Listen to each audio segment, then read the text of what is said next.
Teatras, kokios pirmas mintis. Iškart, va taip, kai jau pasakei tą žodį teatras, tai iškart mūsų teatro scena.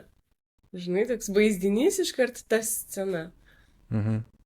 Pirmas vaizdinys. Ir tikriausiai vis tiek, kadangi daugiausiai esu praleidus Lėlių teatro scenoje, Mhm. tai tikriausiai pirmiau viskas pradeda suktis apie tai. Mhm. Spektakliai, žmonės, žiūrovai, emocijos. Nes globaliai tai kažkaip aš nelinkus mąstyti apie tą teatrą, dėl to, kad su kiekvienu etapu keičiasi ir požiūris, ir nuomonė, ir būsena tame teatre.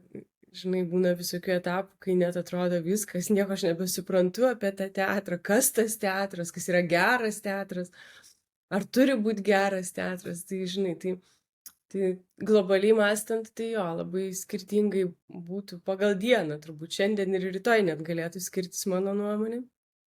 Taip. Bet šiaip pirmiausia, širdyje tai man Kauno valstybinis Lėlių teatras. Ir ten sukurti vaidmenis ir žmonės, su kuriais dirbau ir kurie ateina žiūrėti.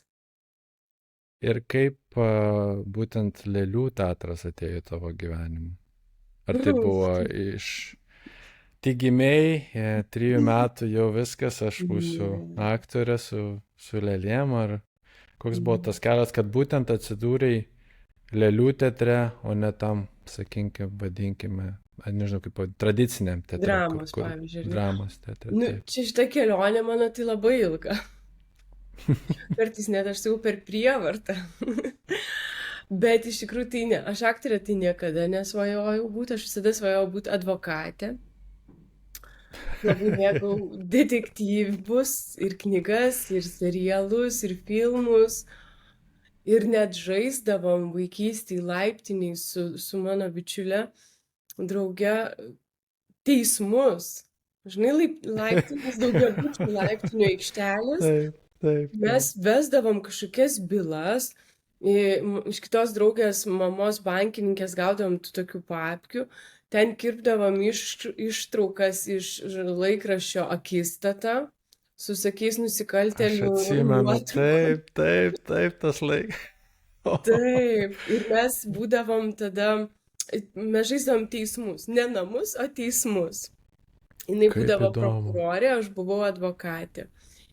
Ir man labai patikdavo tas procesas, žinai, arba ginti nukentėjusįjį, arba Mhm. ginti neteisingai apkaltintą. Nu, toks Tokia kažkoks teisuolė buvai, tas teisuolis. teisybės ieškotoja. Taip, taip.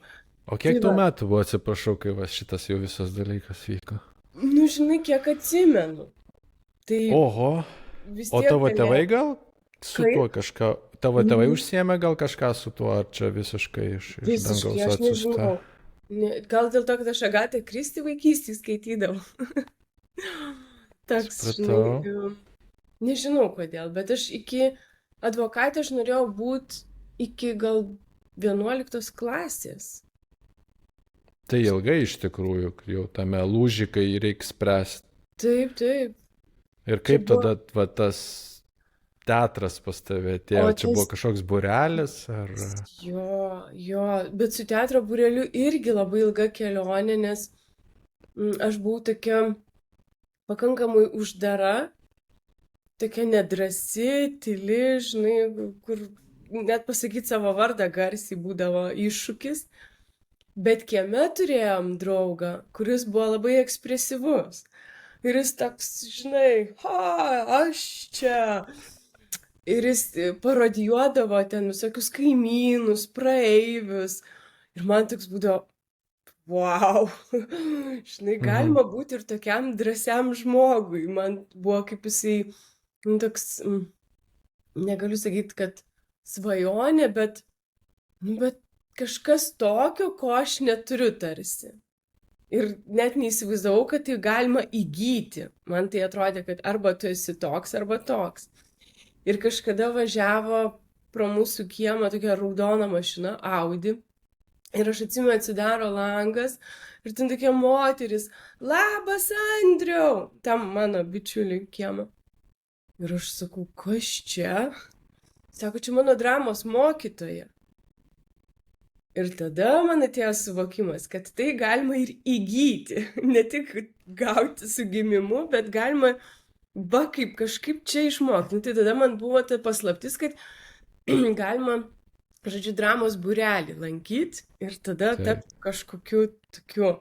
Bet man labai imponavo ta moteris, aš pamačiau ją, tokia visai didelė, ryškia. Ir aš galvoju, ne, nu tai reiškia, tada tik tais pas šitą mokytoją galima tai gauti, ne šiaip su. Žinai, pas mane viskas juoda arba balta. Ir tada, 11 klasiai, aš mokiausi gimnazijai, visai kitoj mokykloje, negu jinai dirbo.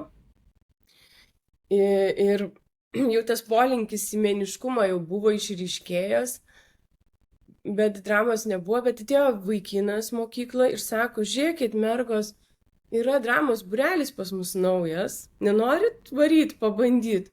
Aš taip sakau, žinai, ne, jeigu drama, tai tik pas Jolantą Bieliauskienę, šiaip tai neverta net. Čia pas tą, kur Audi, taip? Čia ta Jolanta, tai čia ta Audi raudona. Jo, tada jis ateina kitą dieną ir jis sako, Indrė, bet šitą dramą ir veda Jolanta Bieliauskienė. O, geras. Ir man toks buvo, ką? Kaip? Neįmanoma, taigi jinai dirba kitoj mokyklai. Atsiprašau. O pasirodė, jinai tiesiog perėjo dirbti į mūsų mokyklą ir subūrė čia dramos būrelį. Tai kai jau, žinai, viskas atėjo pas mane, aš jau negalėjau, kaip sakant, prarasti. Tai aš tada nuėjau į tą dramos būrelį ir aišku, tada jau teatras jau pasisėjo čia. Ir aš tada jau nusprendžiau stoti į aktorinį. O su aktoriniu studijų taip yra, kad kiekvienais metais akademijai renka vis kitas režisierius. Ir pirmais metais, kai stojau, tai aš įsivaizdavau, kad čia užtenka mano charizmos ir būt fainai. Aišku, neįstojau, tada supratau, okei, čia vis tik reikia dirbti. Ir tada metus ruošiausi, kad įstočiau. Ir tais metais rinko lėlininkų kursą ir rinko renginių vedėjų kursą. Tokie buvo 2 specifiniai kursai. Režisierius rinko tokius 2 profilius, ar čia gavos? Ne, čia aktorius, bet aktorius lėlininkus arba aktorius renginių vedėjus. Nes tuo metu renginių vedėjų vienu iš mokytojų turėjo būti amžinatelis Vytautas Kernagis. Tai jisai taip norėjo specifikuoti tokį tarsi estrados, žinai, kad jie būtų universalūs, kurie galėtų būti ant scenos, pravesti renginį įdomiai. Taip, supratau. Tai ir tada reikėjo rinktis.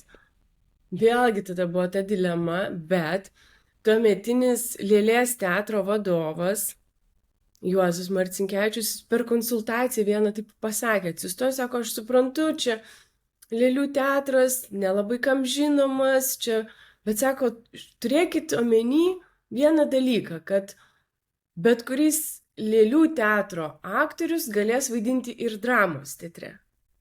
Bet ne kiekvienas dramos teatro aktorius sugebės vaidinti Lėlių teatre. Nu tai aišku, tai ką. Išsukilo viskas čia. Jau tada šitas išskirtinumas, šitas bonusas mane taip, žinai, ir patraukė. Bet tada vėl, tų Lėlių teatro mes kokius 3 metus praktiškai neturėjom. Tik tiek ateidavom į Lėlės teatro spektaklius, bet paskaitų susijusių su Lėlių teatru neturėjom.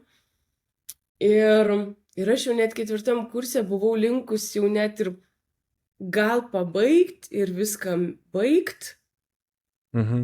Kažkaip taip, bet iš Kauno atvažiavo Andrius Žiurauskas ir jisai sako, mes paimsim 4 aktorius į Kauną. Žodžiu, jūsų yra dabar 9 čia prieš mane, tai pakelkit ranką, kurie jau čia norėtumėt. Ir iš tų 9 aš vienintelę nepakėliau. Nes aš į Kauną tai tikrai nenorėjau. Ir tave paėmė. Jau aš sakiau, į Kauną tai aš tikrai nevažiuosiu. Jisai pamatė, kad aš nekeliu rankos. Jis sako, Indrė, galim išeit pakalbėti. Sako, bet aš Tu panori tave imti, žinai. Va, aš priešinau, sakiau, ne, sako, tu pagalvok. Aš sakau, paskui buvom Kaune, ten gal mes leidom jau savo vieną iš diplominių. Jis vėl mane sako, einam Indrė pasivaikščiot, pakalbėt. Su tavim daug. Ir aš taip, ir jisai, nu ką, mm, mm, nu gal pabandysiu, bet žiauriai nenoriu. Tai va, tai aš sakau, kad aš esu per prievartą atvežta čia. O dabar noriu paklausti iš tikrųjų apie studijas. Kaip yra, na mes sakykime, daugumoje studijų tie pirmi metai yra kažkokie baziniai dalykai ir po to ten biški jau kažkur labiau gal specializuotis. Ar yra taip pat ir, vat, kai studijuoji akademiją, ar yra irgi tas pats, vat, kad pirmi metai šiek tiek baziniai tokius, aš net nežinau iš tikrųjų, ką jūs tam mokinatės. Ta prasme, teatro istorijos kaip pavyzdys, ar ten kažkokių dalykų ir po to, aš įsivaizduoju, praktiniai yra užsiėmimai ir kažkoks vis tiek yra vėl tie baziniai dalykai. Ar tu jau turi ateiti su baziniais dalykais ir po to, kaip pati sakai, yra skirtingi profiliai, tai jau pagal tos profilius tos 4 metus ten brūžinė. Su tuo atėjimu, su baziniais dalykais yra įvairiai, nes jeigu tu ateini su gerais pagrindais, jeigu tu turi gerą dramos būrelio mokytoją. Kas yra geri pagrindai, vėlgi, sakykim? Čia, žinai, labai sunku juos apibrėžti, bet yra tas momentas, kad kartais dramos būreliuose sugadina. Sugadina, nežinau, jeigu ateina, žinai, ir tokio gal to senovinio teatro išmokę, kur pervaidinti, perspausti kažkokiom intonacijom pradeda. Tai šitie pagrindai nėra geri, bet tokių yra labai daug. Ir jau jisai žino, kaip vaidinti. Va, galiu papasakoti su tais baziniais, kaip man buvo Los Andžele, kur vienas aktorius sako, šiaip tai aš vaidinti jau moku, žiūrėk. Piktas, nustebęs, laimingas, žinai. Ir užtenka. Tai kaip ir jo. Tai žodžiu, gali sugadinti tas dramos būrelis. Žinai, išmokęs kažkokių gestų perteklinių, kartais suteikia, žinai, ypač kokiuose nors mažesniuose miesteliuose, ten tų vaikų nėra daug. Arba ten yra koks vienas berniukas ir 14 mergaičių. Nu, tai jisai suvaidinęs ten 6 spektaklius, jau jis įsivaizduoja, kad jis jau čia pagrindinis aktorius, vos ne jau Hamletui pasiruošęs. Tai kartais netgi tas atėjęs žmogus, tik baigęs mokyklą ir gal paskutinę minutę nusprendęs, kad gal jis nori būti aktorium, bet jis visiškai apie tai nieko nežino, kartais jis būna toks neatrastas deimantas, žinai, nenušlifuotas ir tokį, net kartais įdomiau tokį tada paimti ir pradėti maigyti nuo nulio. Bet gali būti, kad, kaip, pavyzdžiui, mano dramos mokytoja Jolanta, tai paruošė labai stipriai ir mūsų iš dramos būrelių tikrai yra nemažai įstojus ir į aktorinį, ir režisierių yra, nes jos reikalavimai būdavo pakankamai profesiški tokie, kaip profesionalūs. Žinai, tikrai nebūdavo pas ją požiūris į darbą, kad čia tik būrelis. Tai jau ne, atėjo, jau kaip sakant, jau čia dirbsim. Tas jos reiklumas buvo, tikrumas, žinai, kaip sako, vaidinti, tai reiškia nevaidinti. Kai nejauti, kad aktorius vaidina. Kada tu tikrai patiki, kad jisai toks yra, net jeigu tu jį pažįsti ir tu vis tiek tiki, kad čia jisai dabar tas kitas žmogus. Tai va čia tas kaip nevaidinti ant scenos. Tai va, tai čia apie tą atėjimą su tais pagrindais. O su studijom, taip, pradžioj ten tu turi kažkokį, tai tą bendrinį, tokį, kas visiems priklauso, ten koks filosofijos kursas, ten anglų kalbos kursas, žinai, bet kas liečia praktinius dalykus, tai mes iškart praktiką imam, nes ir teorija, ir praktika lydi tave visus 4 metus. Paskui jau 4 metais gal tos teorijos mažėja, bet praktikos yra nuo pat 1 kurso šokio, scenos kalbos, scenos judesio ir aktorinio, tai yra tik praktika. Praktiškai ką tu šnekėsi apie scenos judesį? Kažkokią teoriją gauni bejudant, žinai. Taip. Bet su aktoriniu, tai jo, kas daugam būna nuostaba, nes 1 pusmetį dažniausiai, turbūt 90% aktorinių studentų Lietuvoje, bent jau mano laikais būdavo, kad pradeda nuo gyvūnėlių. Gyvūnėlių. Nuo gyvūnėlių, taip. 1 pusmetis yra gyvūnėliai ir tu įsivaizduoji, tu įstoji į aktorinį su tom ambicijom, kad aš jau būsiu aktorė. Ir sako, tai dabar pasirink kokį gyvūnėlį, tu čia nori suvaidinti. Tai koks tu gyvūnėlis buvai, atsimeni? Aš vieną tai atsimenu, kad buvau karvė. O daugiau nežinau, ar dar dariau kažkokį. Bet karvė. Čia gal ta ego, kad taip, toks, žinai, truputį tos visus aktorius. Šiek tiek.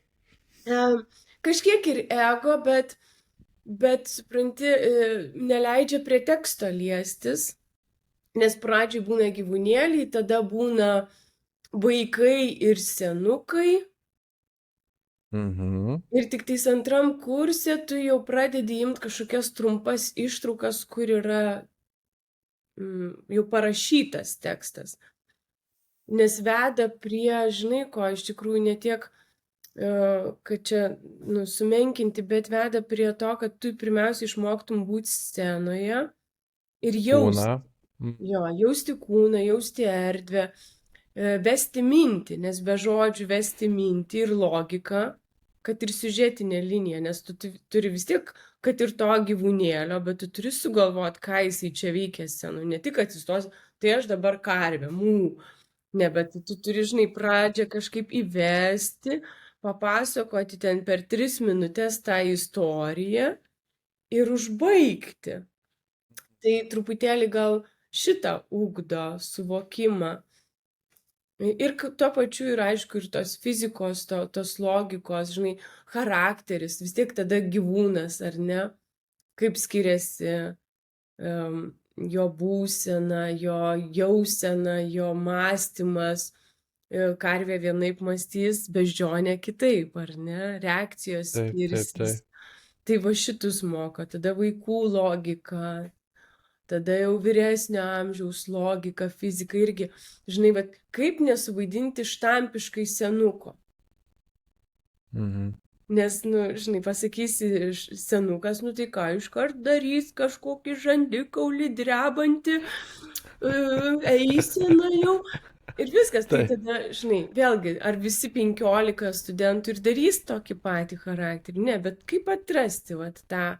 Tada tu eini į gatves ir tu įgaudai. Žiūrėk, vienas pensininkas gali būti kaip tik labai pasitempęs ir net labai energingas ir dar kažkoks toks, žinai, toks treneris koks nors buvęs, vienaip bus.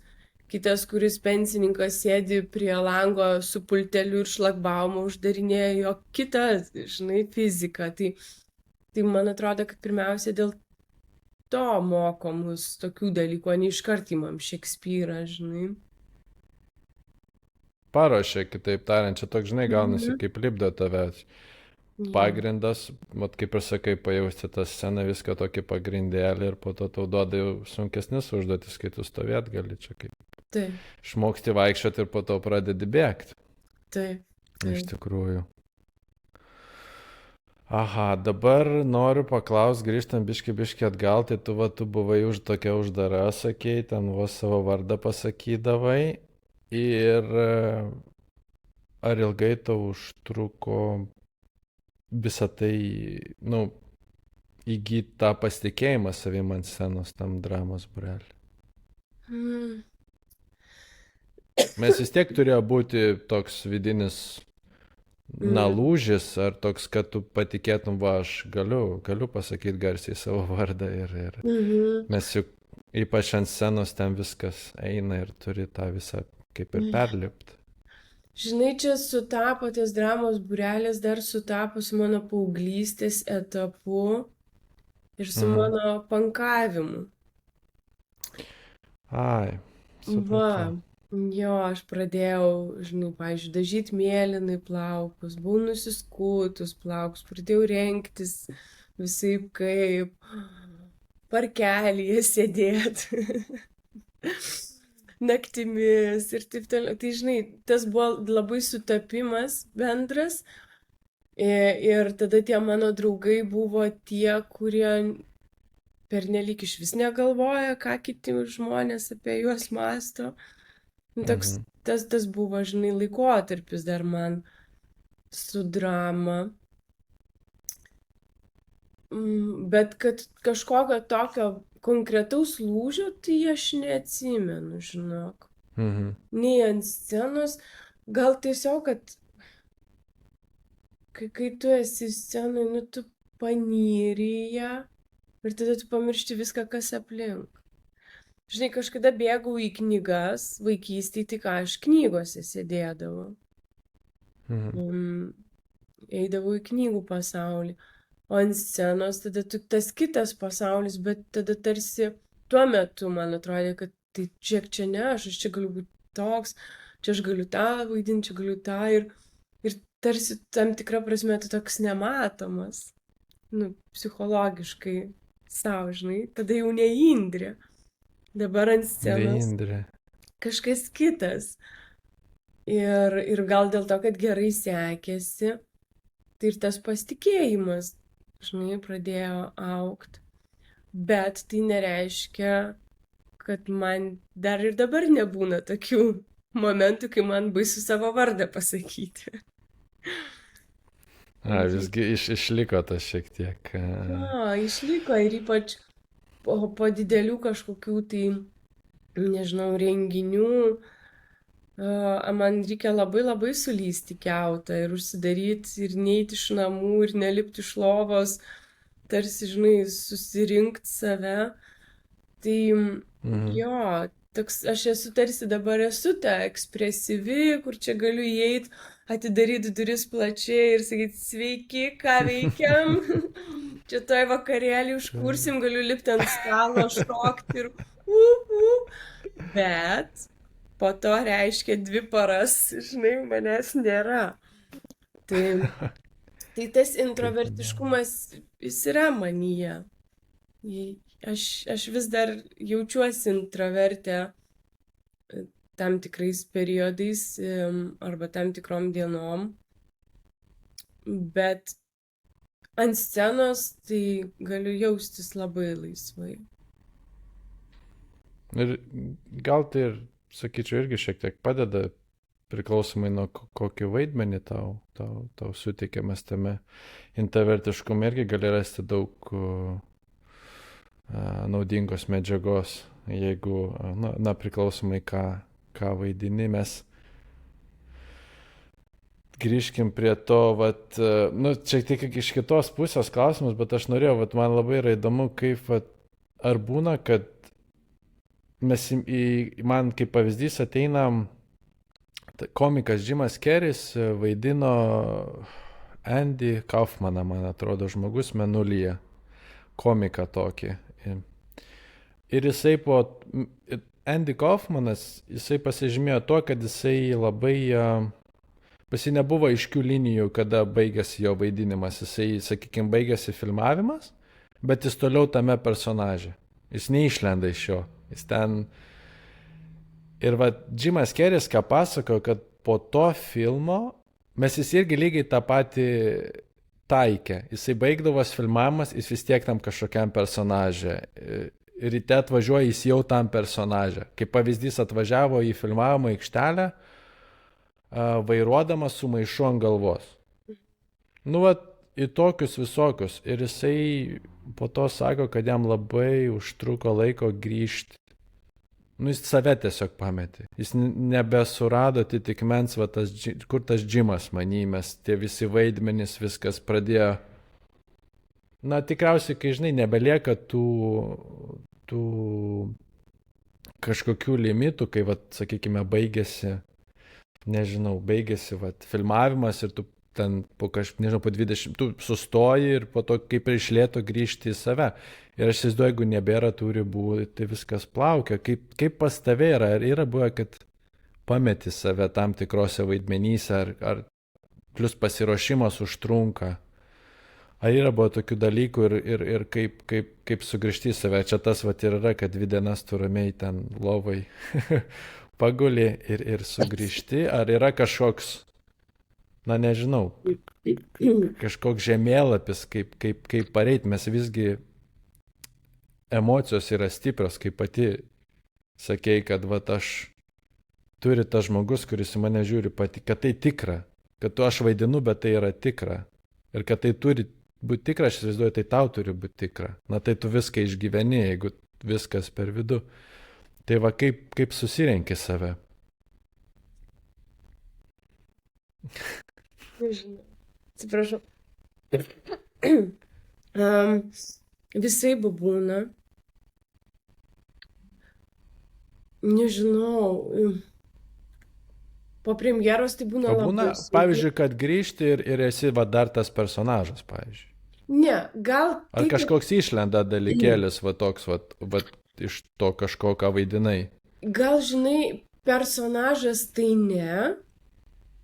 Ta prasme, kad aš tuo personažu tai nesu, bet kas lieka, tai gal spektaklio atmosfera. Nežinau, kaip čia paaiškinti. Ypač jeigu tai kažkoks lyriškas, jautrus ir dar su tragizmu spektaklis, tai galiu vaikščioti toj tokioj, ne tai kad kažkokioj nuotaikoje ar būsenoj, bet tarsi truputėlį yra to šiek tiek kažkoks tarsi kaip nu, bet aš namie, čia viskas gerai, saugu, bet kažkoks ilgesys, liūdesys, kažkas, nu, pavyzdžiui, buvo dabar Mažąjį princą po pertraukos vaidinam, po kelių mėnesių ir dar įvedinėjom naują aktorių. Ir buvo nuo antradienio iki šeštadienio. Antradienį, trečiadienį repeticija, šeštadienį spektaklis. Tai tarsi viskas gerai, bet aš jaučiu, kad aš tokia susirinkus, žinai, susijėmus, kažkas manęs klausia, man dar reikia pauzelės, kad aš girdėjau, ką klausė. Aha, girdėjau, atsakiau. Toks, žinai, kažkokia būsena, tai tokia, nu, tarsi atrodo nesinori dabar plaikstytis, nes spektaklis labai jautrus, labai trapus, tai tarsi ir aš tokia susijėmus. Arba buvo, mes 3 savaitės buvom gastrolėse Prancūzijoje, kur buvo labai gerai, labai, nu, idealiai viskas, žinai. Tai buvo labai irgi sunku grįžti į tą realybę, kažkokiai būti, į tą, į daug skirtingų žmonių, daug skirtingų spektaklių, nes mes rodėm 25 kartus vieną spektaklį ir tik 6 žmonės ir mūsų viena kartelė aukšta iškelta, kad čia būtų geriausiai, o staiga tu grįžti ir kažkur, žinai, biški prasčiau gali būti kažkam. Ir toks, ne, palaukit, taigi čia mes, tai jo, bet čia ne tie žmonės. Tai šitas truputėlį kerta, tai, pavyzdžiui, po šitų gastrolių, tai aš net jau pas psichologę, kad suprast, kad viskas su manim yra gerai, kad šitie jausmai yra normalu, nes man iš pradžių viskas, kas su manim darosi. Ir bešnekant savo, palauk, Indrė, taip, bet kam būtų, tai yra normalu, viskas taip gerai. Tiesiog, tau reikia tai išgyventi, išrašyti, paleisti, žinai, visokios praktikos. Tai tada su jos pagalba susitvarkiau. Nu, su jos užduotim, tam tikrom savirefleksiniam. Po premjerų būna labai sunku, nes tu 2 mėnesius kažką kuri ir paleidi. Bet tada tada, pavyzdžiui, padeda pabuvimas vienai. Tada aš jau užsidarau, pabūnu viena. Kitą kartą būna daug darbų ir tu net nespėji galvot, čia paleidi, bet žiūrėk, tu jau antradienį eini į kitą pastatymą. Ir tada tu ten meties. Tai iš vaidmens gal man nėra sunku išeiti, nes manau, kad jau kaip pasakyti, to mokėmės, kad irgi taip neprisirišt. Yra Pasikeisti. mokymai, Ne, jie nėra yra mokymai, kad kažkiek ar... konkrečiai ne, bet gal tiesiog yra kalbama, žinai, irgi, kad tas truputėlį neišėjimas iš vaidmens irgi gali būti tam tikra prasme ir susireikšminimo dalykas. Dabar aš vaidinu Heda Gabler, tai prašau dabar manęs nekalbinti, nes aš dabar vaidmenį, žinai. Gali būti ir šita pozicija. Aha, suprantu. Ar ne? Tai toks momentas. Kitas momentas, vėlgi, aš turiu šeimą, aš negaliu irgi tik apie save galvot. Mano dukroms visiškai neįdomu, koks vaidmuo dabar manęs laukia. Jos nori mamos, kuri dabar su jom pažaistų Lego, paspalvintų, arba pabūtų manekenė, supranti, tai šitie dalykai irgi tave grąžina į tą realybę. Kartais būna sunku, nes tarsi norisi, kaip sakau, kaip tam mažajam princui susirinkus būt, bet tu vis tiek turi tai daryti. Ir tada tas permuša. O dar apie šitą, ką tu apie Jimą Carrey pasakoji, tai jo, čia yra vienas iš būdų ruoštis, pavyzdžiui, vaidmeniui, tai yra ne vienas aktorius, kada tu ypač kažkokį, personažą, kuris realiai egzistavo. Tada tu turi nuimti jo manierą, jo kalbėseną, netgi ar ne, veido išraišką. Tai tada taip, tada aktoriai tikrai labai daug laiko praleidžia tame personaže net už filmavimo ribų, kad nepamestų. Tai čia yra toks vienas iš būdų, bet aš, pavyzdžiui, savęs neįsivaizduoju, jeigu aš dabar namie pradėčiau elgtis kaip pelenė arba kaip mažasis princas, tai žinai, kažkaip neatrodyčiau, kad aš čia vaidmenį, atrodyčiau, kad truputėlį atvedu vaikus į darželį ir sakau, laba diena, geros dienos, ką galvotų? Sakytų, klausykit, štai mamai. Kažkas ne taip. Jinai ir taip keista, bet šiek tiek jau per daug. Čia jau peržengtas. Kaip šiek tiek. O dabar grįžtant, dar kitas, atėjo toks, tau nepasijaučia kartais, kad tu vaidini mamą, vaidini žmoną, vaidini dukrą, kad iš kitos pusės, pavyzdžiui, kaip ir pati sakai, kartais sunku ir tu kaip ir darai, na, sakykime, ne to, kad per prievartą, bet šiek tiek, reikia pastangų įdėti ir kad lyg ir irgi aš tai matau kaip vaidmenis, mes iš tikrųjų turim gyvenime tiek daug skirtingų vaidmenų ir aš koks su žmona, ar su vaiku, ar su savo mama, ar su savo draugais, na vis tiek skiriasi. Iš tos dar pusės, kad ir į mane kitaip. Mano mama žiūri, ar mano žmona. Ar yra to atitikmens, ar būna, pajauti kartais? Jo, čia tai yra labai, atsimeni, dar tu prieš tai klausai, ar aš nebuvau pametus savęs per tuos vaidmenis. Tai man atrodo, per teatrinius vaidmenis tai ne, bet per šitus... Tai per gyvenimo vaidmenis. Per šitus socialinius vaidmenis tikrai buvo vienu metu toks etapas, kada aš jau nesupratau, kas aš esu. Toks, tai kas aš? Kokia aš? Kaip žmogus, kaip moteris. Nes aš dar studijavau visai neseniai magistrą, bet magistrui pasirinkau lyderystę ir pokyčių valdymą. Man tarsi labai norėjosi kažko ne su teatru, o truputėlį, žinai, truputėlį išlysti iš tos savo juodos dėžutės ir truputėlį pasaulį pažinti jau plačiau.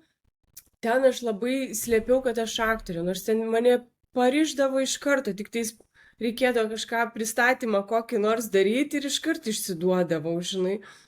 Bet aš ten tarsi, tik buvo kas ten viešo kalbėjimo paskaitos. Jėzau, kad tik nesužinotų, kad aš aktorė, kad, nu tai kaip nesužinos, kad aš aktorė. Sveiki, aš pasakosiu apie tai ir tai, kur niekas daugiau taip nedrįsta, žinai, per atsiskaitimų šnekėt. O čia aš šaumenė atsistoja, žinai.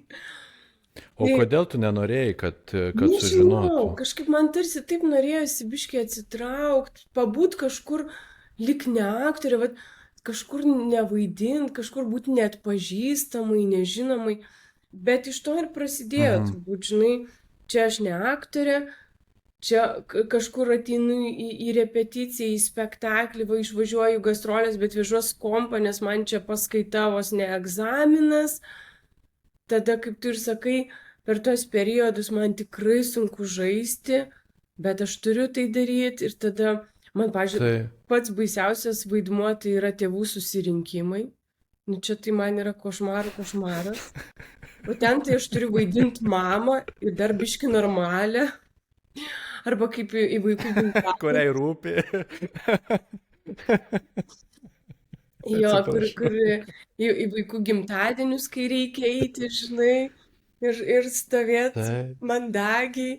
Dar kitas dalykas, tas mano gal požiūris į auklėjimą, jis irgi šiek tiek yra čiut nestandartinis. Aš nesakau, kad jis kažkoks labai ypatingas, bet aš kartais jaučiuosi truputėlį tokia, Jėzau, turbūt aš pati baisiausia mama kitų akimis, nes mano mergaitė sako, mama, gali pakabinti, tu užlipk ant suoliuko ir pasikabink. Bet mano kaip misija yra auginti savarankišką asmenybę. Ne dėl to, kad aš čia dabar kažką, bet come on, tik žiūrėk, tai dabar jos jau lipa ant spintelių, kur aš jau sakau, Jėzau, tik nelipkit, palaukit, aš tuoj paduosiu. Štai atsivertė dabar prieš mane visi šitie įgūdžių diegimai. Jau ant šaldytuvo buvo užsilipus viena, nes ten kažkokią lėkštutę sugalvojo pasimti, tik infarktas, žinai. Širdį išsitraukimo ir įsidėdė ant ką. Jo, tai va, tai yra to. Ir kitas dalykas, dar kai aš, pavyzdžiui, pavargstu, tada aš taip noriu būti kažkokia rimta, man kartais būna, aš šiaip esu mandagi, tikrai labai mandagi ir labai maloni, bet kartais ateina į parduotuvę ir būna tokia būsena, kur, žinai, laba diena. Ten ką nors pasako, kortelė, neturiu aš jokios kortelės. Indrė, susikaupš, ramiai, tu esi viešoje erdvėje, tai kartais būna, tokį norisi, žinai, nu, vat, pasislėpti, turėti kažką čia dabar būti maloni pirkėja.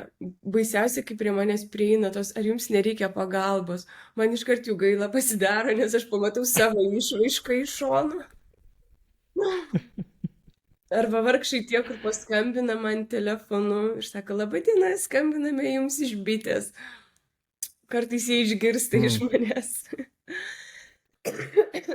Bet čia atsitinka, kai aš jau pavargstu vaidinti tą mandagę klientę, žinai. Bet buvo toks momentas, kada tikrai išsibarščiau kažkur iš to bandymo būti kažkokia, būt normali, žinai, nes kažkur vis aš nepritampu socialiniai normai, kažkur aš nepataikau tas socialinės normas. Tai man vis toks atrodo, tai aš dabar, taip, aš dabar tvarkingai apsirengsiu, taip, dabar čia reikia užsidėti kostiumėlį, man reikia batų su kulnu, nes reikia, kad, jo, taip, ir tada tu apsirengi, kažkaip, visiškai čiagi ne mano stilius. Kodėl dabar čia reikia šitos normos? Kas bus dabar blogo, kad aš ateisiu su džinsais? Bet kur ta riba? Kur etikos riba? Aš nežinau, kartais man šitie labai blaško, žinai. Nežinau. Jo, aš labai jaučiu tave šitoje vietoje, mes irgi man dažnai būna tokių klausimų ir aš galvoju, kad kartais gal yra kad, ne to, kad mes per mandagus, bet gal kartais gerai, nežinau, nuvažiuoti tą patį mišką ir gerai išsišaukti, arba kaip kažkada mačiau tavo nuostabų video, kaip tu gaudai drakonus lauke. Jo, ta prasme, tokių, nu, aš netgi, va, sūnui noriu, kad jis matytų mane visokį, kad būna, kad aš grįžtu ten ir po darbo, ar po kažkur, ar nusiminęs būna, ar kažkiek, šiek tiek, kad jis manęs paklausė, aš jam pasakau, aš dabar pas mane piktukas atėjo, arba aš dabar nusiminęs, arba man dabar skauda, kad nebūtų irgi tas amplua, kad aš esu kažkoks idealus tėtis, aš nesu idealus tėtis, neturiu visų atsakymų, nežinau, aš daug ko pats nežinau ir tas bendrai socialinis spaudimas, va kaip tas, kas čia normalumo buvimas, va tu taip turi rengtis, arba tu taip turi atrodyti, arba tu taip turi kalbėti. Ir toks po to gaunas pajauti, kad mes tokio šiek tiek robotizacijų gyvenam. Mes va turi būti taip, turi būti ne kitaip. Ir pats man įdomiausias pavyzdys yra, kai tu pažiūri vaikų žaidimo aikštelį ir jie ten visi galvom laksto, visi vienas kaip kas jaučia dažniausiai, ar labai jaučiasi tos asmenybės.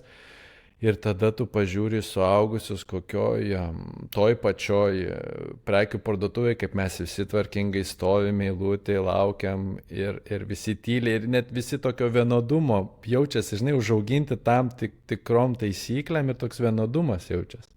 Aš nesakau, kad to nereikia, bet labai įdomus gaunasi, žinai, kontrastas tarp tų tokių, jeigu tu pamatai kokį žmogų su ten spalvotom, nežinau, skiraudonas, skrybelės, spalvotas suknelė arba kažko, tau iš karto toks, atrodo lyg išsiskiria, bet, tai tiesiog žmogus save išreiškia. Kaip ir nėra to, išsiskirimo. Tai toks labai įdomus aspektas. Aš dar noriu, kol nepamečiau, mes šitą mintis su manim visą laiką, kol tu taip gražiai šneki, kabo prieš mane apie Mažąjį princą. Kaip tau šitas kūrinys, kokią gal įtaką tau yra turėjęs, man asmeniškai, tai yra labai unikalus kūrinys, ypač tuom, kad jis kaip ir kiekvieną kartą įskaitant, ypač po tam keliolikos metų ar kelių metų, jis vis kitaip skaitosi, vis atrodo giliau, vis giliau kažką pamatai jame. Tai kaip tu matai tą kūrinį? Man vaikystėje tai jis nebuvo mano kūrinys. Mano herojas tai buvo Ronija Plėšiko duktė ir Pepė Ilgakojinė. Žinai, tai iš tos mergaitės tai tos. Taip. Čia buvo mano hero. O kai ruošiausi tam vaidmeniui, nes man visų pirma buvo labai netikėta, kad aš vaidinsiu Mažąjį princą. Aš galvojau, gal aš Lapę vaidinsiu, žinai. O gavau Mažąjį princą, tai buvo toks truputėlį, įdomu. Tai aš labai daug skaičiau apie Egziuperi, visų pirma, jo visą biografiją ir ne vieną knygą, ir kaip jisai mąstė šitam gyvenime, kokios jo buvo aplinkybės, kai jisai rašė tą kūrinį, ką jis pats mąstė apie tą kūrinį. Ir vėlgi dar, žinai, šito spektaklio interpretacija buvo vienokia. Tai man tas Mažasis princas truputėlį ir yra apie tai, ką mes šnekėjom. Jis toks nežemiškas. Jis tas, kuris tyras ir jis išlaikė save visam šitam beprotiškam pasauliu. Ir jis ateina ir sako, bet tai kas čia blogo? O kodėl čia taip, žinai, sako, reikia daryti taip. Kodėl čia taip reikia daryti? Nes reikia. Bet o kodėl čia taip reikia daryti? Taip. Neturiu kas tavim šnekėti, eik šalin, žinai. Gerai, einu šalin. Jis ateina kitur ir vėl klausia, o tai kodėl tu dabar, čia įsakymas. O tai kas tas įsakymas? Įsakymas, gesint žibintą. O tai kodėl dabar tada tu jį uždėjai? Nes toksis. Ir žinai, ir va tas kitoniškumas, tas unikalumas, man apie tai gal tas yra Mažasis princas. Dabar, kai aš kuriu tą vaidmenį. Taip. Mes tokią priėjom interpretaciją ir kaip aš atsimenu režisierius, kai sako, žinai, Indrė, nereikia nei jo vaidinti kažkokio keisto, ar kažkaip jį spausti, nes vien tai, kad jau šitas tyras žmogus eina pas juos ir lieka nesuprastas, jau tai yra žiauru. Ir netgi buvo Jau situacija išskiria. namie kažkokia, dabar aš tik neatsimenu konkrečiai, bet kad mums kažkaip išeinant, mano vyresnioji kažką sugalvojo dar tuo metu padaryti ir mes su Remigijum, nu einam, Meda, einam, žinai, einam, nugi mums reikia eiti, žinai, darbą. Taip. Nuvedėm į darželį, įsėdom į mašiną ir paskui, nu va tau ir mažasis princas. Jisai sako, man tik reikia pasimti raudoną flamasterį.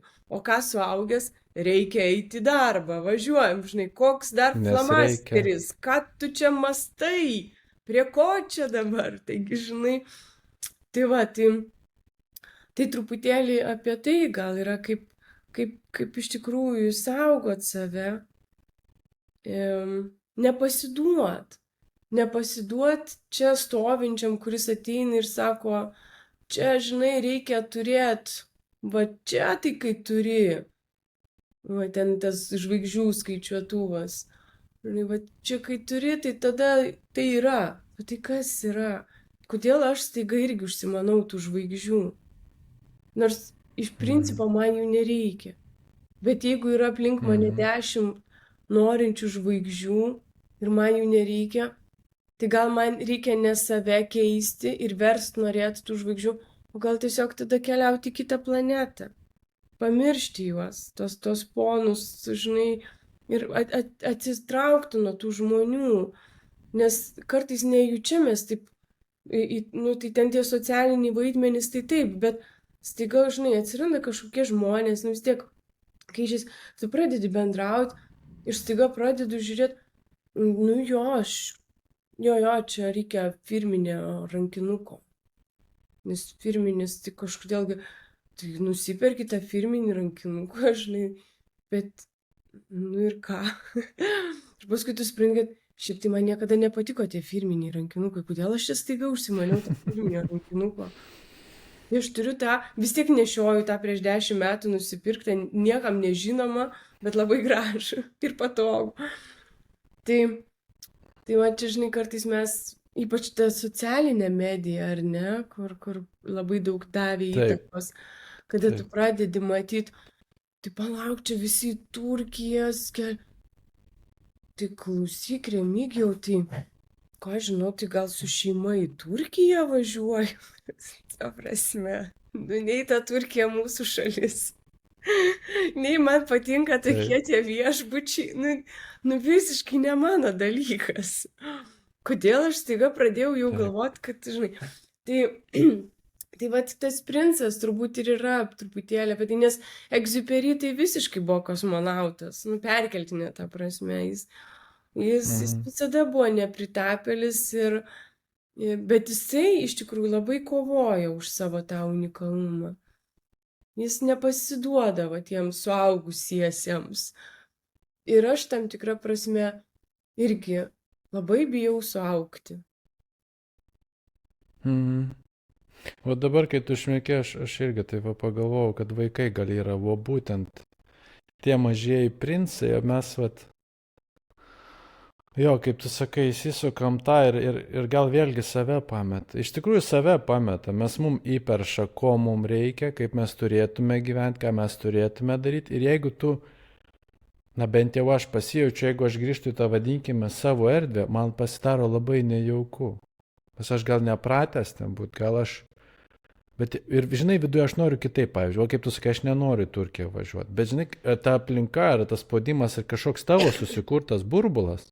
Ir tu staiga, kad tu nenori važiuoti į Turkiją, tu lygiai kaltas. Pats save atrodo kaltas pasidarai, kad jeigu visi nori, tai kaip aš ne... Nu, toks gaunas, kaip absurdas gaunas, absoliutus. Įsivaizduoju, dabar dar tu ateis ir sakysi, žinokit, aš į Turkiją nenoriu, tai dar tada ta visa banga reakcijos, kaip, palauk, tu ten nebuvai, ten, žinai... Taip.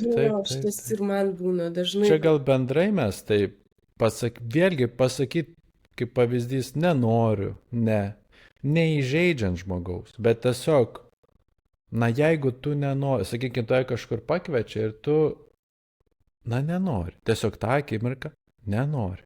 Ir mandagiai pasakėjai, labai atsiprašau, bet, pavyzdžiui, šią akimirką aš tiesiog noriu pabūti namie, nenoriu niekur eiti. Ir, na, iš tikrųjų, tai yra tavo, na, tu gali daryti kaip ir rinktis teisingai. Bet va vėlgi tas, kaip tu ir sakai, ta banga, vėlgi čia bus tas toks, nu tai kaip čia dabar, nu. Labai įdomus šitas aspektas. Jo, kaip tu, žinai, nu čia turbūt iš tų genčių dar atėjo vis tiek kažkokie palikimai mūsų genuose. Nu kaip tu dabar nepritapsi prie genties normų? Tik tiek, kad ką šis pasaulis mums duoda, kad iš esmės mes dabar galim pereiti iš vienos genties į kitą.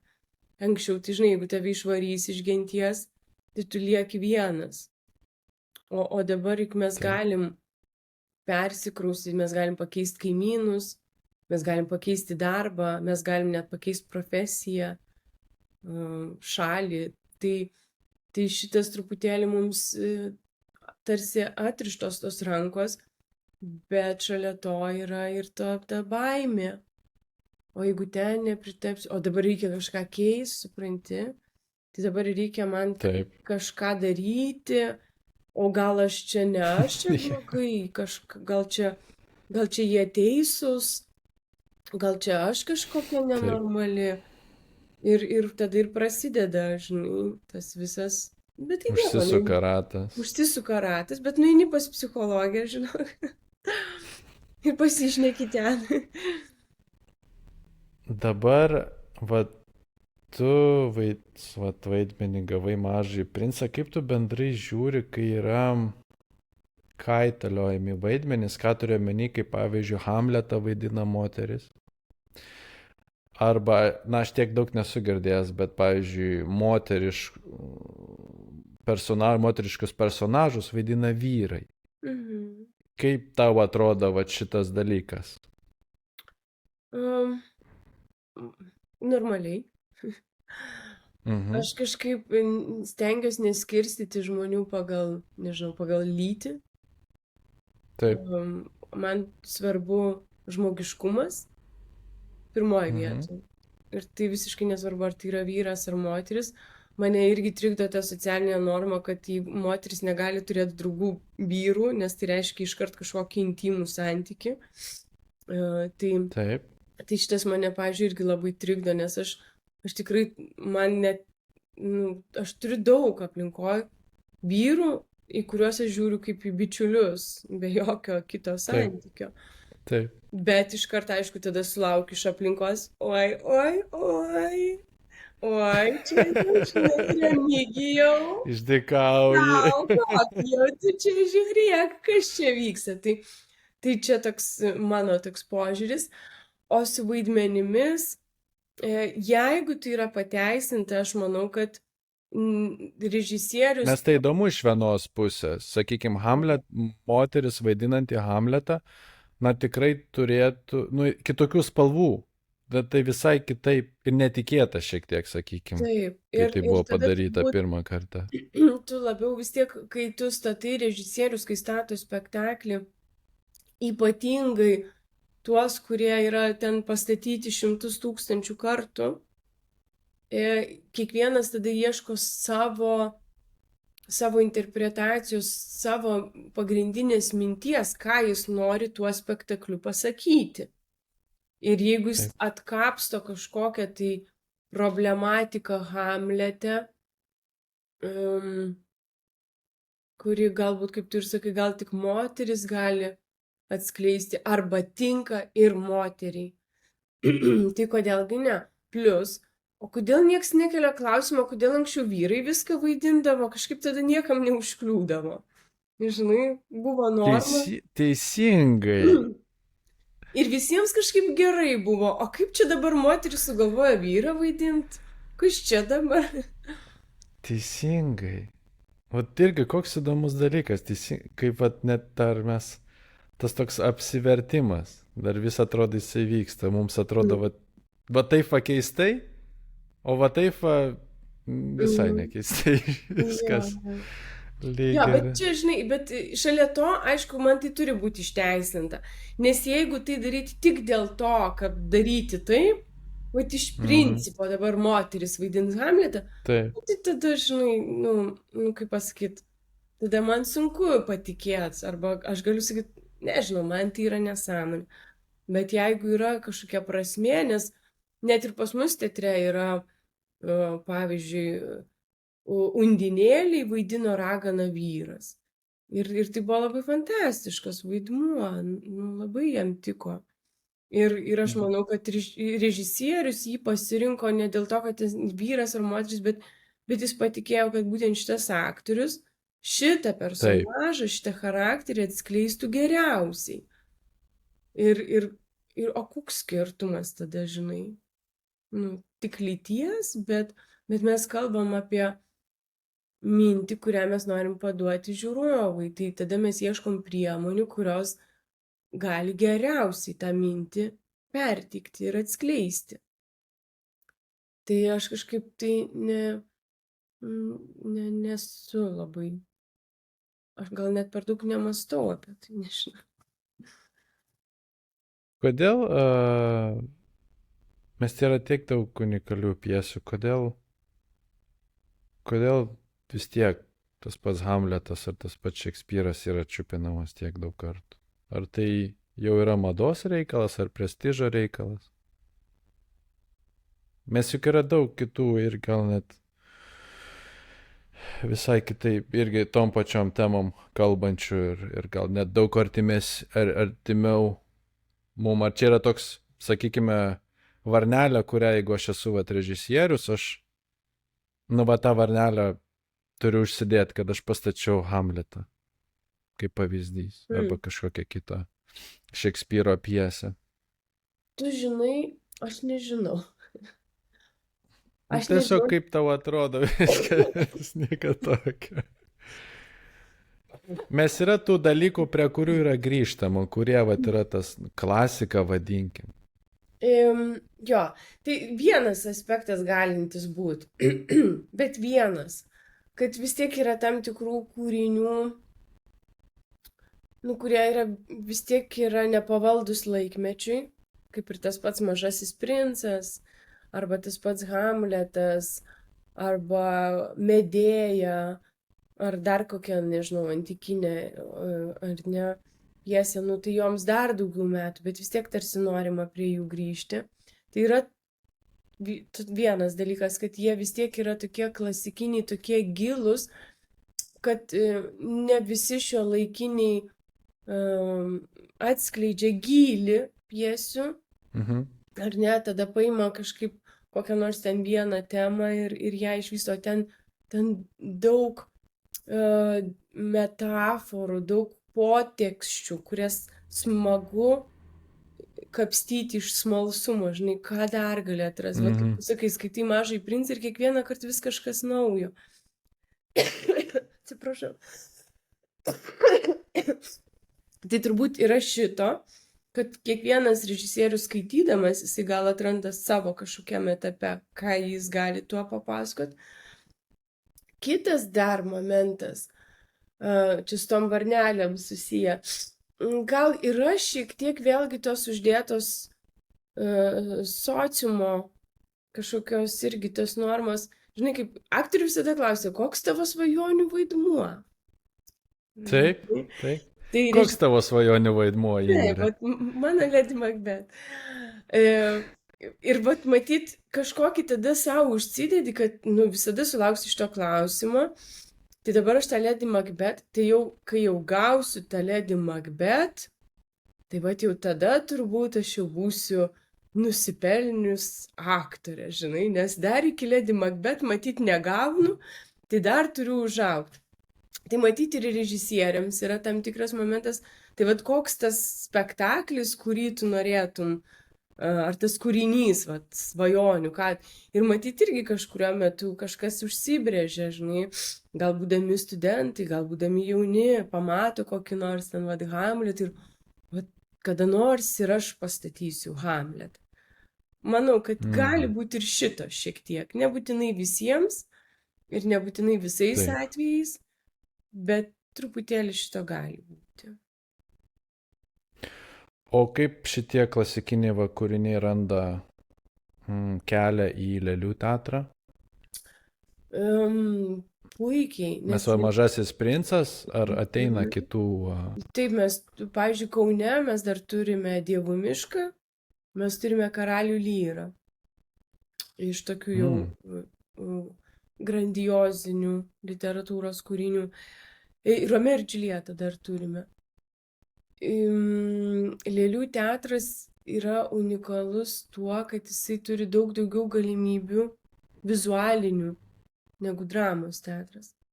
Nes dramos teatre vis tiek, žinai, aktorius, aišku, dabar jau tikrai labai daug reikšmės yra muzika ir kostiumai ir scenografija, jau jie yra lygiaverčiai partneriai. Jau nėra, kad maždaug, žinai, pagrindinėme vaidmenį šitas ir šitas aktorius. Ir tada tai reiškia, kad bus geras spektaklis.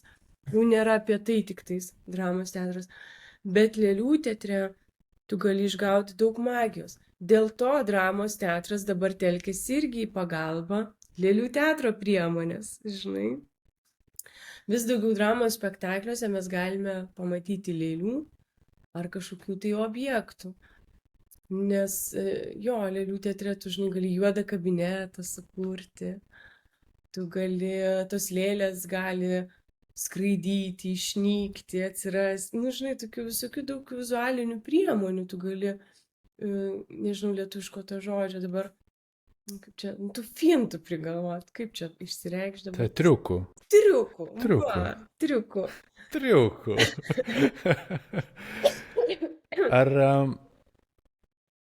Ar yra dar toks vis tiek koncepcija, kad lėlių teatras labiau jaunai auditorijai yra skirtas? Lietuvoje tai taip. Ar tai keičiasi? Sunkiai. O vat Prancūzijoje, kai buvai, jaučiasi šiek tiek, kad kitaip, kai buvom tose gastrolėse? Taip, žinok, tikrai Prancūzijoje labai jautėsi. Mes ten vežėm spektaklį kūdikiams. Net ne vaikams, o kūdikiams iki 2 metų. Bet buvo, pavyzdžiui, Tulūzos bienalė. Ir aš atsimenu tą jausmą, kai mes ateinam į jau ten kažkokį ten atidarimo vakarėlį ar kažką ir Lietuva, pasaulėliai, sveiki, čia prašom, tai surasim jums vietos. Tai nebuvo visiškai, kad pačia tai, žinai, čia dramos. Ten į kamputį kažkur toli. Čia lėliukai. Pas mus tai Lietuvoje dar iš vis vadinamus lėliukais, žinai. Tai ne, tai šito jausmo tikrai nebuvo. Tikrai buvo menininkai. Tiesiog, buvom menininkai iš Lietuvos, kurie atvežė spektaklį kūdikiams. Ir tai buvo visiškai tolygu bet kuriam kitam meno kūriniui. Tai o Lietuvoje, nu, skinasi kelią į tą suaugusiųjų širdis. Daugėja to vertinimo, bet dar sunkiai. Dar vis tiek, net pasakoju, net dabar pas mus teatre, man atrodo, kad į Karalių lyrą atvedė porą vaikų. Ok. Nes lėlių teatras. Ką žinau, gal Karalius lyras vaikams. Kaip ir Dievų miškas irgi tam. Bet žinai, bet irgi su vaikais, jie gal tas skirtumas yra, kad jie, ką tu pamatysi, jie kitaip pamatyti gali. Jie kitaip mato, jie ne taip kaip mes, pas jūs nėra tokių. Jeigu tu ten kažką pamatysi baisaus, arba aš atsimenu, kaip aš kažką žiūrėdavau, kai buvau jaunesnis ir dabar, kai žiūriu, ką aš čia žiūrėdavau, kai tu pamatai, ką tu iš tikrųjų žiūrėdavai. Tas pats Tomas ir Džeris, kaip pavyzdys, teisingai, juk ten šaudo, sprogdina, spastai visokie, bet kai tu žiūri, tai nesusiveda tas. Žinai, kai vaikas tai žiūri. Jo, bet aš irgi žiūrėdavau ir Twin Peaksą žiūrėdavau, ir Krugerį žiūrėdavau viena likus namie. Nu, čia vėliau gal. Nors gal tu jo ten. Nuo teismų prie... Tu Kafkos neskaitėjai 8 metų, jis labai tiktų į tą visą tavo. Bet 10 ar kelių metų skaičiau Daktaro Fumančio paslaptis, kur ten buvo toks siaubas.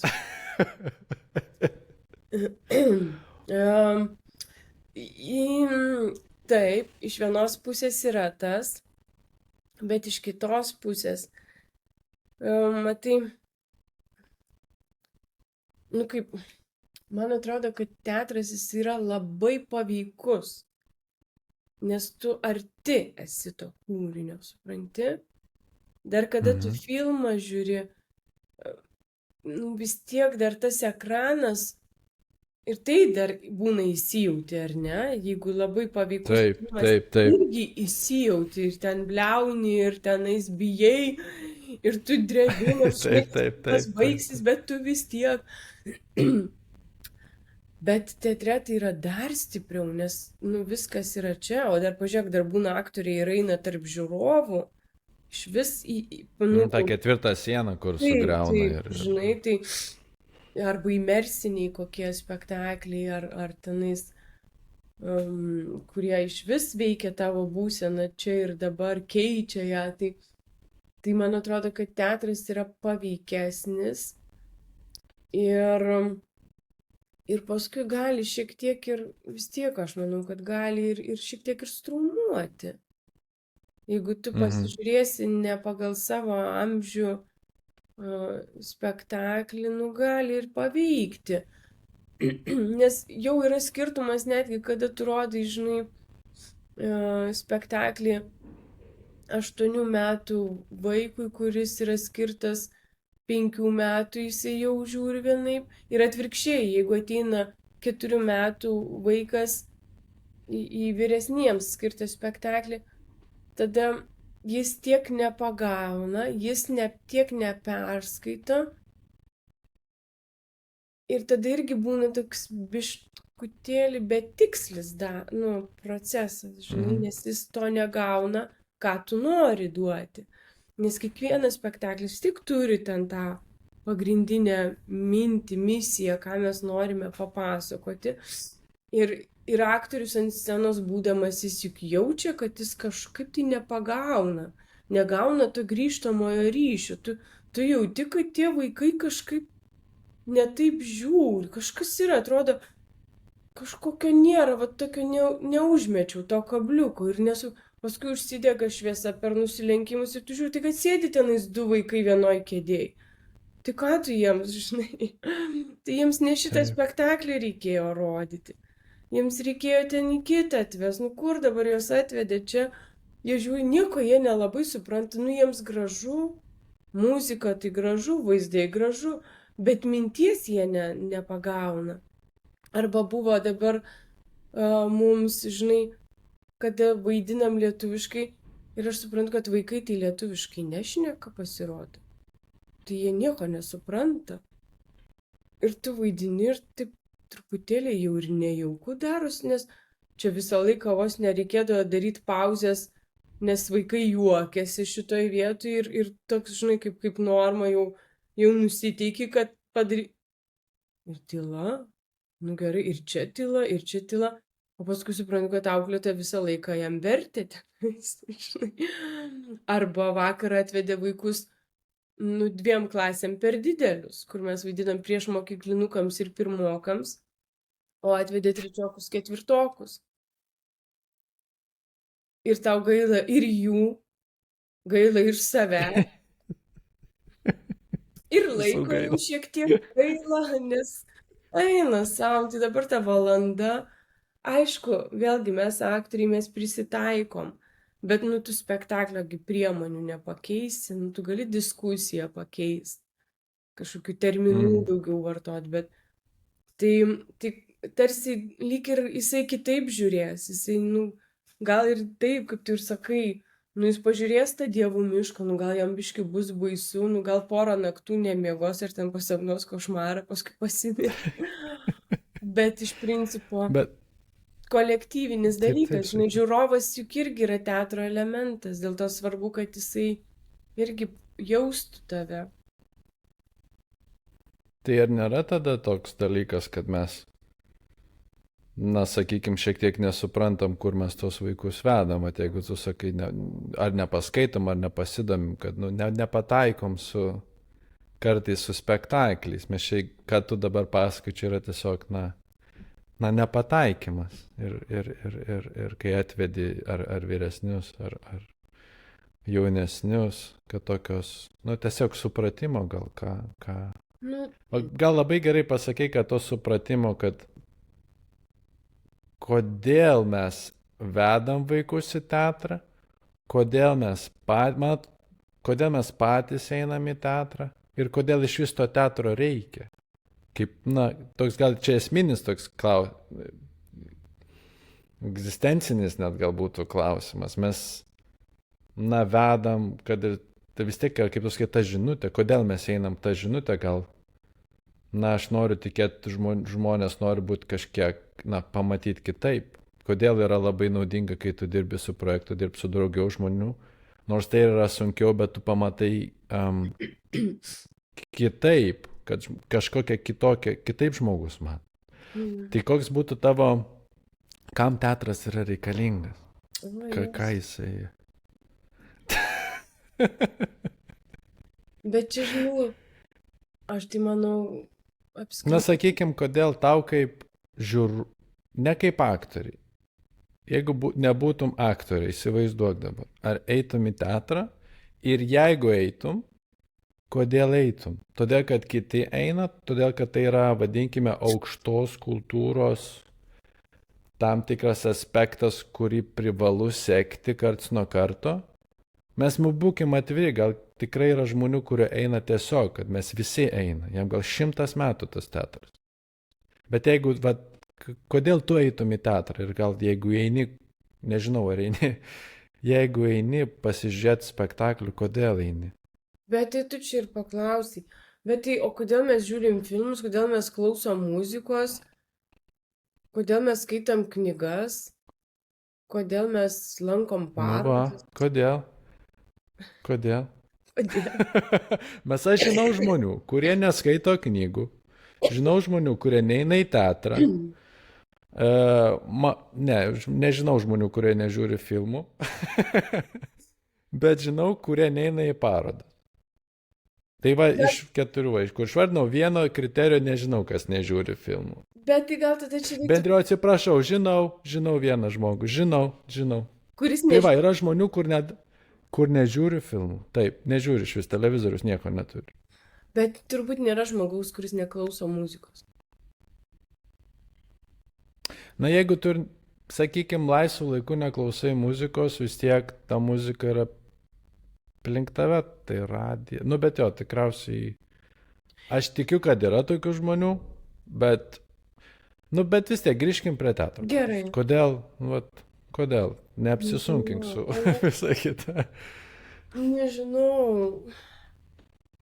Aš kurį laiką tai iš vis nežinau, kad teatras egzistuoja. Aš filmus žiūriu.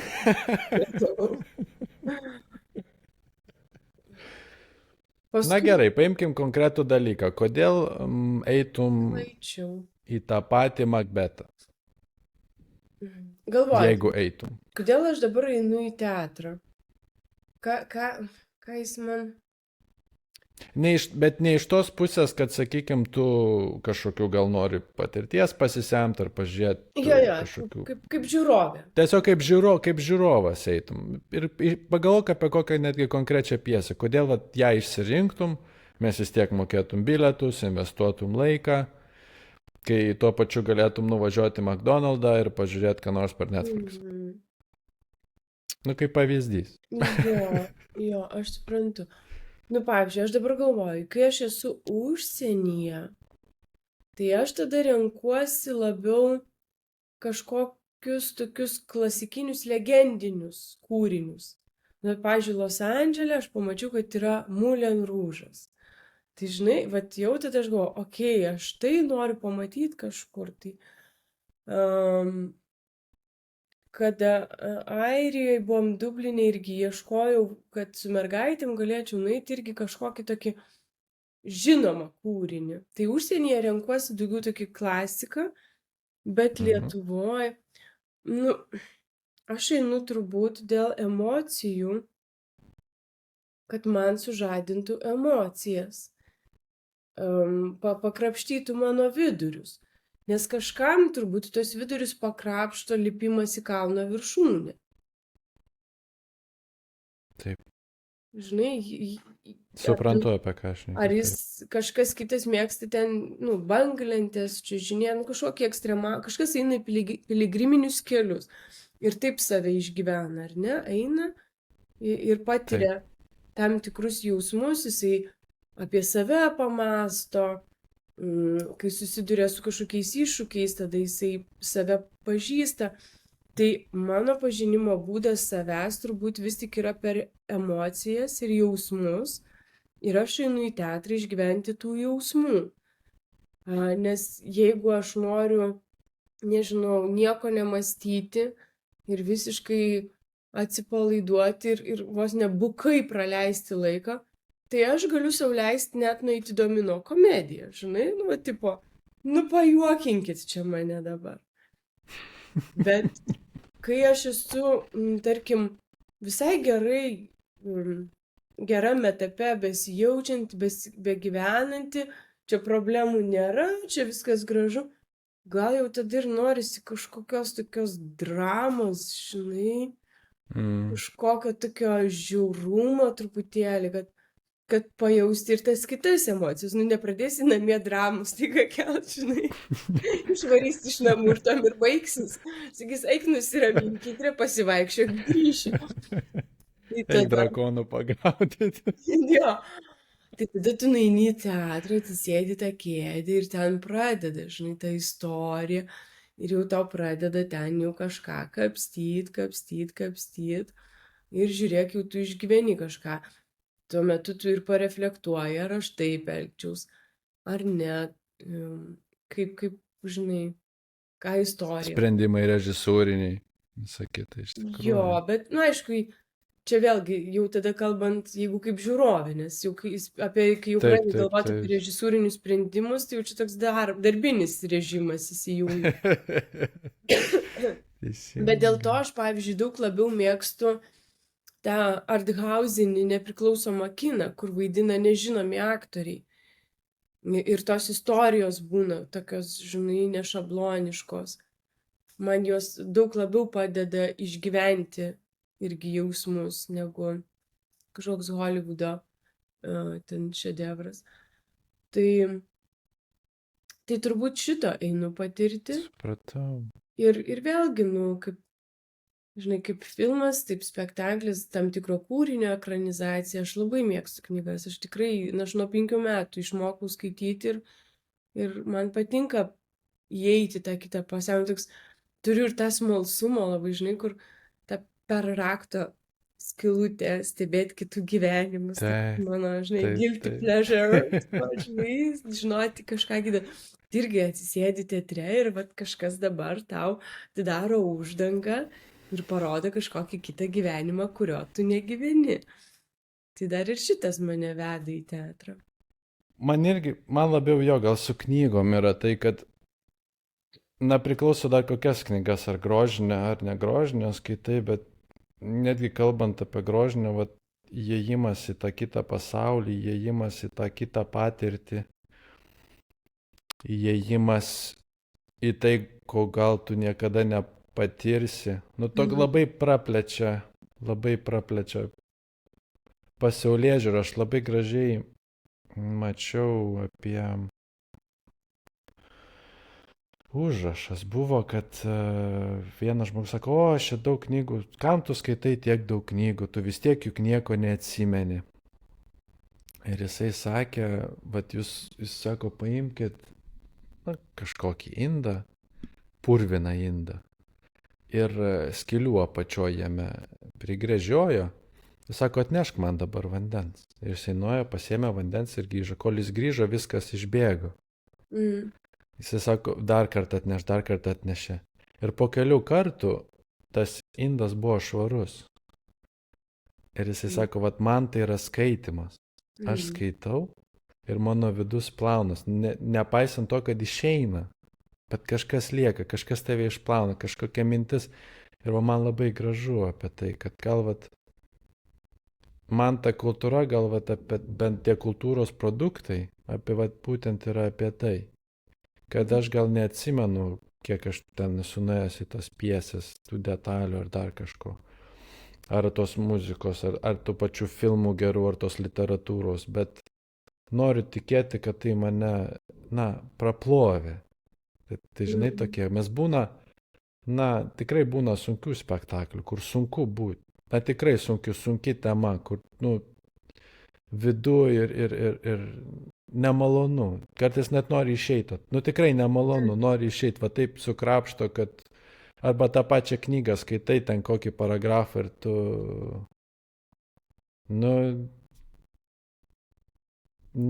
viskas taip sujuda, žinai, kažkur ten gal kitas skaitytų ir praskaitytų, bet man, pavyzdžiui, aš visada atsimenu iš Kamiu Krytis yra tokia vieta, kur pagrindinis herojus eina per tiltą ir jis mato ant šonės stovintį žmogų. Ir jisai kaip ir supranta, ko jis ten stovi ir ką jisai padarys, bet jis neprieina prie to žmogaus, jis tiesiog praeina ir išgirsta, kaip tas į vandenį pūkšt. Ir viską. Ir atrodo keli žodžiai, bet tai paskita tiek daug ir viskas papasakota. Ir tas toks, man iki dabar atsimenu, tai yra taip stipru man, kai būtent tokiu būdu viskas yra išreiškiama, kai taip subtiliai pateikia ir taip paveikia ir apie tą visą išplovimą mūsų vidaus. Tai aš manyčiau, kad man asmeniškai kultūra tokį turi tikslą. Manau, labai kilnų tikslą. Taip, Mūsų, žinai, išvalyti nuo viso to vidinio purvo, kasdienybės ir buitie. Arba kai būna skaitai kažkokią istoriją, kad ir ten ta žiaurė, neteisybė, bet paskui, žinai, supranti, kad čia ne tas laikmetis, ne tos aplinkybės, bet tu gali kažkokį tai atitikmenį rasti ir savo gyvenime, tam tikros situacijos, socialinių aplinkybių. Ir tada tu pradedi galvoti, o palauk, o tai dabar aš nesielgiu kaip ten. Nes juk vis tiek visi rašytojai arba dramaturgai ir tuo pačiu režisieriai vis tiek juk deda savo gyvenimiškas patirtis, ar ne? Visos fantazijos ateina iš patirties. Tai vis tiek tas atpažįstamumo veiksnys veikia ar knygoje, ar filme, ar teatre. Ir tada truputėlį įvyksta tas pasilyginimas savęs. Ar aš, pavyzdžiui, ten irgi kažkokią skaičiau knygą o aš irgi taip neišdidinu. Jau varikliukas, žinai, sukasi ir tas turbūt iš tikrųjų vyksta pasivalymo momentas. Aišku, tik iš knygų gyventi neišmoks, vis tik reikia patirties ir dar ne kartą suklyst, kad galų gale kažką išmoktum, bet... Taip. Bet aš irgi manau, kad knygos ir apskritai kultūra ir menas turtina mūsų vidų. Nes kitaip tai mes tikrai galėtumėm būti robotai, Teisingai. Visiškai tada būtų poreikiai, žinai, ta visiškai pagrindas Maslow piramidės, žinai, pamiegot, pavalgyti, dar ten atlikti tos fiziologijos. Pasidauginti, pasituštinti ir viskas, tai ką daugiau. Tai taip ir gyventumėm tokie robotukai, bet žiūrėk, net pirmykščiai žmonės tą kultūrą kažkaip vis tiek, tas storytellingas ar ne, tas istorijų pasakojimas prie laužo. Taip. Pirmos lėlėsgi būdavo irgi, sakoma, kad iškastos pirmos lėlės ten Egipte, Kinijai, Graikijai, tai ten datuoja 4000 metų senumo, žinai, kad rastos kažkokios tai ar tai kaukės, ar lasdelinės kažkokios lėlytės, vat tam tai istorijai papasakot. Tai vis tiek kažkaip čia turbūt vis tik yra mūsų pirmykščiam prade. Arba, pavyzdžiui, Vietnamo lėlių teatras irgi gimė iš buities, kada vietnamiečiams užpildavo ryžių laukus ir jie negalėdavo tų ryžių rinkti, žiūrėk, jie kažkokius tenais povandeninės lėlytes, čia kažkokį drakoną, čia kažkokį ten tą pagrindinį veikėją ir vis tiek jie kurdavo meną iš to. Tai aš manau, kad čia menas nėra šiuolaikinis mados reikalas. Jis visada buvo reikalingas ir viduramžiais, ir antikos laiku. Tos vis tiek norėdavosi kažkokios dvasinės satisfakcijos. Nes visi tie pirmykščiai, tie poreikiai, tai jie yra fiziologinė satisfakcija. O paskui mes vis tiek kažko, turbūt žmogus yra užprogramuotas kažko daugiau, ne tik, ką mes ten išvardinom. Ir tada iš to ir kyla. Kažkas muzikuoja, pasiėmė, žinai, pagaliuką akmenų, kad kažkokį ritmą pradeda. Kažkas randa kažką piešdėkt, bent ant smėlio, ar ne. Kažkas pasakot istorijas nori, tai legendas kurt. Tai viskas turbūt čia yra, mums tik reikia pripažinti, kad tai yra mūsų esmė, o ne kažkas čia tokio nepasiekiamo arba išskirtinio. Nežinau, ką aš čia pasakiau. Tai va, tai šitą, iš tikrųjų labai gražiai, man atrodo, tu čia viską sudėjai taškus ant į ir norėčiau palinkėti, kad būtum ir toliau tokia, kokia esi, šiek tiek nenormali, kad būtų tavo gyvenime daug meno ir visom prasmėm daug meno. Ir kad tavo dvasia ir toliau kiltų aukštyn ir tu kurtum, realizuotum save visose sritise, kurios tik norėsi ir ačiū tau labai. O tai Lady Macbeth palinkėsi suvaidinti, ar ne? Lady Macbeth palinkėsiu, taip palinkėsiu. O kodėl beje, pabaigai, kodėl tu nori būtent ją suvaidinti? Kuom tas personažas tave traukia? O ką žinau? Gal čia iš studijų man, žinai, kai reikėdavo skaityti kūrinius ir atsirinkti. Mane turbūt, dabar reiktų paskaityti, gal aš jau čia persigalvočiau, žinai. Kai skaičiau, bet šiaip mane tas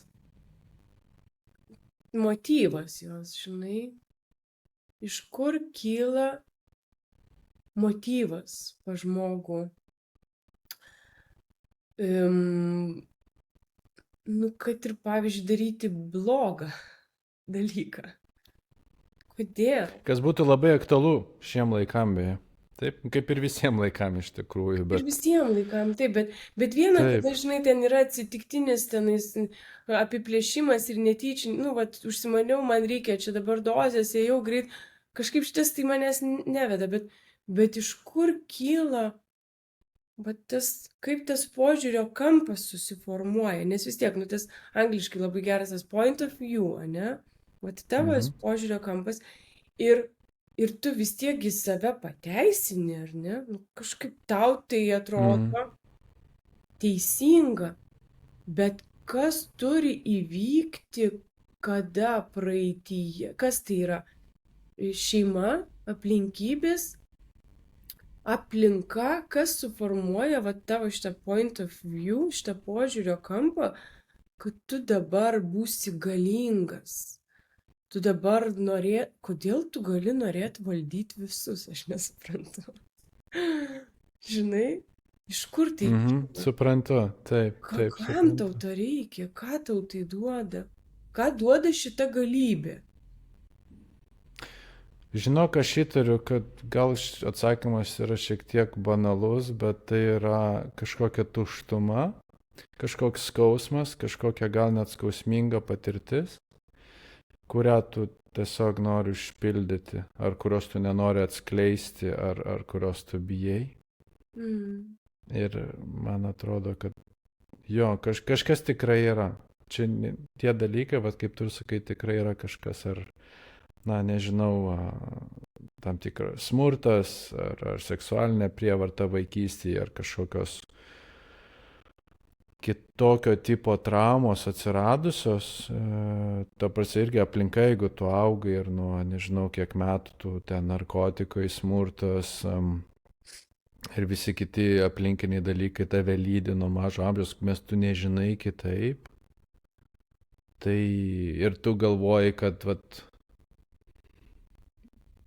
kaip, kad gal sakykime per smurtą tu kažkokį gausi pripažinimą, netgi gal kažkokią meilę, kad ir kaip keistai beskambėtų. Mm. Žinai, gal iš tos pusės tiesiog tu nemoki, niekad nematei kitaip, matai, kad tik Taip. tie, kurie yra stiprus, tik tie turi pagarbą ir jie turi kažkokį tokį, vat, iš kitų, tą dėmesio gal, nu čia gali būti daug tų krypčių, bet aš matau. Yra ir kita pusė, atsiprašau, kad pertraukiau, bet yra, kurie iš tos tuštumos kaip tik stengiasi suteikti kitiems pilnatvę. Yra, pavyzdžiui, moterų, kurios tenais išprievartautos genties, pabėgusios, šiaip netaip ištrūkusios, bet jos nepradeda pardavinėti mažų mergaičių, jos pradeda kovoti už moteris, kad jų neprievartautų ir pradeda jas ginti.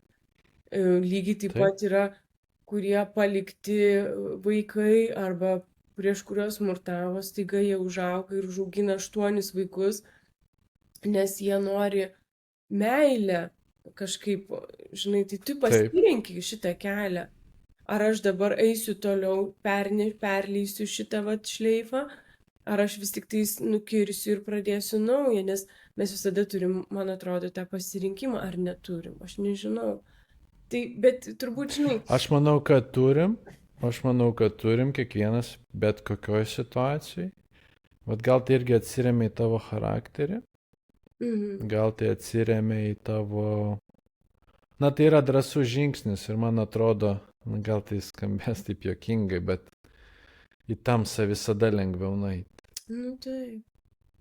Būti tuo, vadinkime, riteriu, tuo, kur užstos prieš tuos, tai reikalauja vidinės stiprybės. Man atrodo, eiti tamsą nereikalauja vidinės stiprybės. Ten tiesiog tave valdo tam tikros emocijos ir kaip ir jos už tave sprendžia, kaip ir sudėliota ten viskas. O va kaip tu sakai, pasirinkti tą kitą kelią, tai yra priimti sprendimą, žinant, kad reikės kovoti, žinant, kad bus sunku, bet gal turint, čia gal irgi atsiremia į tą pagrindą turint, kodėl tu tai darai. Žinai, va, aš kovoju už tas moteris yra labai stiprus motivacinis aspektas viduj, kuris tave, mes pasižiūrėk tos kitus, vadinkime, blogus žmogus, kai jos išėmė iš tos jūsų kurtos terpės, jie dažniausiai ištirpsta. Pažiūrėk, yra grupė, tu ten vadink mokyklai, grupė labai kietų bachuriukų, bet jeigu tu jį po vieną susitiksi, nu, viskas. Atrodo, kad ištirpsta, jie dingsta. Visas tas kietumas, visas tas mes, na, man atrodo, tiesiog viskas labai pasikeičia. O kai tuo tarpu tu, jeigu turi va tą tikslą vienas, tu, manau, kad tu vienas, nesvarbu, ar tu grupė, ar tu vienas, tu vis tiek jo laikysies. Kažkaip atrodo, kad blogiui reikia, jis vienas negali būti, jam reikia su kažkuo, žinai, susilipint ir surasti silpnesnių. Bet čia, žinai, aš galiu būti nusišnekėti, nežinau. Ne, nu aš manau, kad jo, globaliai vis tiek taip yra, nu tu, ką tu vienas, nu, kaip, net žiūrėk, vaikas, kai jis reikalauja dėmesio savo blogo elgesio, ar ne, kuriam trūksta dėmesio. Tai jis vis tiek Taip. jis tai daro tik tais tada, kai kažkas yra, kas bent jau atkreips į tai dėmesį. Jisai Taip, vienas gali, žinai, taip. ten eit piešt, bet jeigu staiga atsiras, kas atkreipdėmės, jis žiūrėk kažką pastums, paspirs ir jau Taip, tada taip, sulauks, taip. sakys, baig. O, gavau, tai reiškia, vis tiek reikia to, kad būtų kažkas šalia blogiui.